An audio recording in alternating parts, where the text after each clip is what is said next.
very specific, very almost instrumental kind of question. When kids come to me and ask me, and when adolescents come to me and ask me, I understand why we're different, but why we have to be this? We can even look at it in a very small kind of picture. Not even like why we have to be Jewish. Why not just we would like to be Christian and we stuck in Jewish. Even like in a small measurement, like we are Ashkenazi and our way of halacha is Ashkenazi, but you know what? It's so much easier in many ways to be Sephardi because their halacha is so much more lenient. So why do we have to be what we are? You know, I have tried to study for many years, but I have not remotely yet reached your madrega. Because, I can teach sort of postgraduates, but little children is completely above my level, I'm really bad at making things that simple. I really am. I just think very conceptually, and I wish I had a neat and beautiful answer to give you. And Edmund Burke used these words. I mean, they were not Jewish words. A Jew would have said them slightly differently. But he said, society is a contract between the dead, the living, and those not yet born, which is the most Jewish idea you can get, except we would use the word brit, a covenant, rather than contract. That somehow or other, we are part of this chain. And we receive who we are from our parents, we hand it on to our children. And in the meantime, we improve, update, beautify, and what have you. I found myself, able to give a mashal for this because also in 2000, I became the first Jew ever to deliver a lecture in Windsor Castle, for Prince Philip. And I wanted to, Windsor Castle has been continuously inhabited by British kings and queens for 1,000 years. It's the oldest continually inhabited castle in history. And I was about to give this lecture, and I thought, the king, Edward II, who expelled the Jews in 1290, lived here. I want to stand up, mindful of all those exiled Jews looking down from heaven, and do something to be tover kvodam. So I began my speech, and I think I've written it in the beginning of my Haggadah, with these words. I said, Jews, this is a wonderful castle. Jews have never been allowed to stay long enough to build castles. We don't build castles. But we do have a building which we call home, which is every bit as beautiful as this castle. And it's made not out of bricks and stone, but out of words. And I said, I have tried to imagine what it is to inherit this castle. You suddenly realize that if you're Prince Philip or you're the Queen or King of England, you inherit this castle. What a privilege, you've inherited it. But you can't walk away from it. You can't knock it down and say, I'm going to build a bungalow instead, You inheriting that castle means you owe a duty to those who came before you. And you have to make sure it's intact and maybe improved for those who come after you.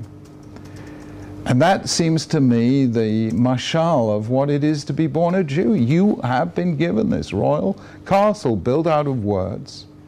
And it's been there for 4 times as long as Windsor Castle. And you inherited it. You can't knock it down and begin again. And you have to hand it on to generations afterward. Now, I wish I could give that in simple ABC so that a little kid could understand that, but that's how I understand it. It seems to be especially appropriate, and you talk about being a minority, for the Jewish situation in Chutz La'aretz. That the Jewish situation as a minority, it's easy to say that Judaism is a protest against empire. It's easy to say that Judaism is a protest. I grew up that way, and Judaism is a protest against power. That Judaism is a protest against, the Netziv, you mentioned the Netziv, the totalitarian thrust of. Now the question would be, what happens, and how to apply this idea in a less natural situation when Jews themselves have power? It depends whether you take the maximalist, David HaMelech, Mashiachist view of Medinat Yisrael, or you take the minimalist view. I personally take the minimalist view, which is that yes, it would be wonderful, like the Abarbanel says, to have a utopian anarchy.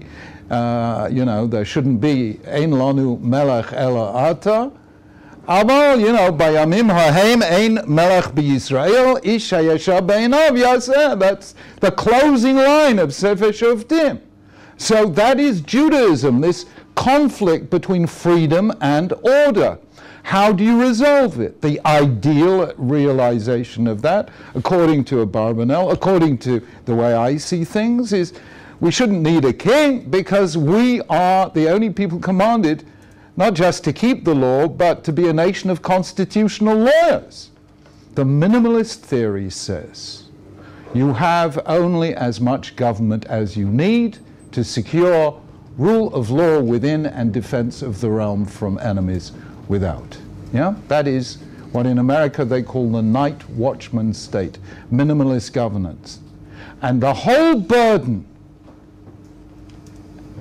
of what it is to be Jewish lies not with Medina, but with Chevra, what in English they call civil society, family, community, charity, all the rest of it. In other words, you try, and power is a necessity, but there should be as little of it as possible.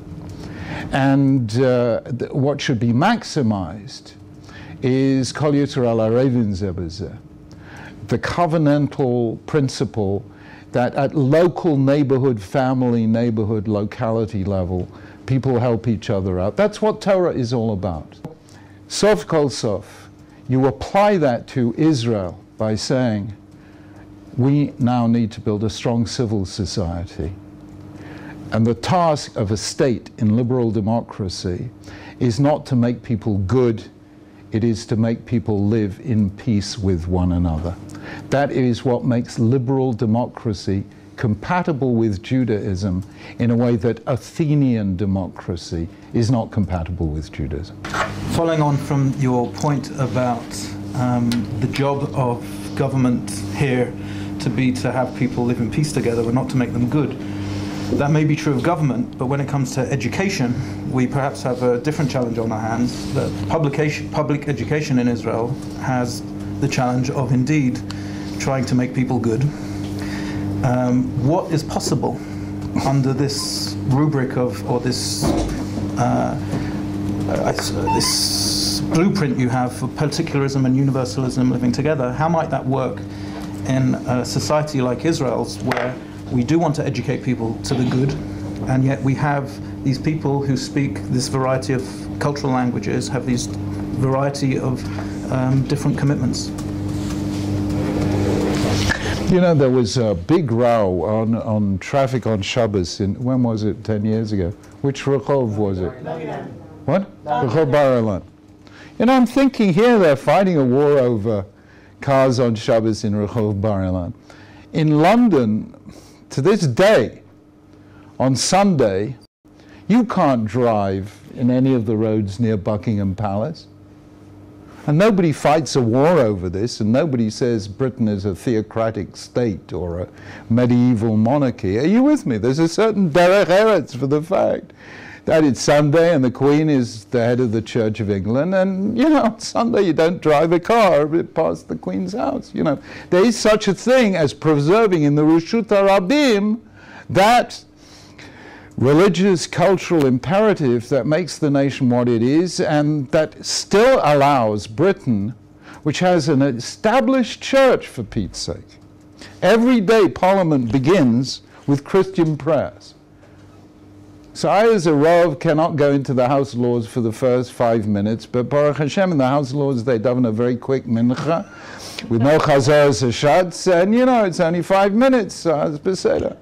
But I don't feel excluded, not least because, I know that we invite the Queen or Prince Philip or Prince Charles to open a Jewish school. They come. They make us feel important, and they do the same for the Sikhs and the Hindus and the Muslims, even though they are the heads of the Church of England. To have an established religion in a country does not mean that country has to be intolerant. It can be ultra-tolerant, because it recognizes that other people have other religions and they're also citizens of the state, and therefore the head of state must respect them. So you see what a price we pay in Israel, whether we look at it from, you know, the Chol side of things or the Kodesh side of things. I say, are you with me? So I am expected, and every English child is expected, to know Shakespeare. I mean, you can't be English without knowing Shakespeare, without a little bit of Milton, a little bit of whatever, without a bit of English music, you know. I mean, how could you imagine an educational system without teaching you Shakespeare?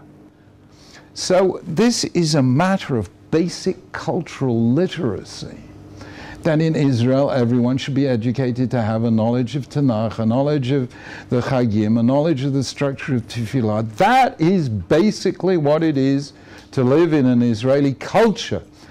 Tarbut, forget the word dat. Tarbut does not command, but it is essential to identity. So how this ever got so politicized that even highly literate people in Israel didn't know the basics, I still to this day cannot understand.